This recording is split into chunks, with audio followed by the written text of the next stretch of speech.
বাংলাদেশ এমন একটা দেশ, যেই দেশে কেউ ইসলামিকভাবে জীবনযাপন করলে বলা হয় মৌলবাদের উত্থান।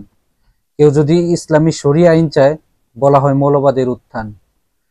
কেউ যদি সেকুলারিজম, প্রচলিত গণতন্ত্রের বিরুদ্ধে কথা বলে, বলা হয় মৌলবাদের উত্থান। অথচ ইসলামিক জীবনযাপন করে এবং ইসলামী শরিয়া আইন দিয়ে সৌদি আরব বাংলাদেশের চেয়ে 100 গুণ উন্নত এবং 100 গুণ নিরাপদ দেশ।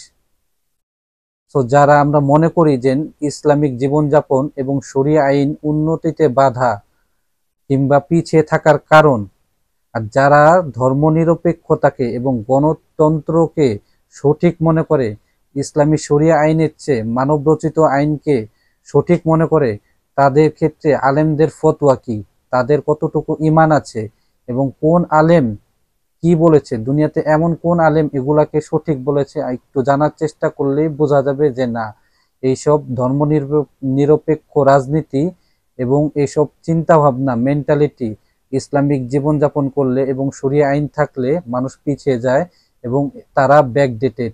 এগুলা মনে করার কোনো কারণ নাই।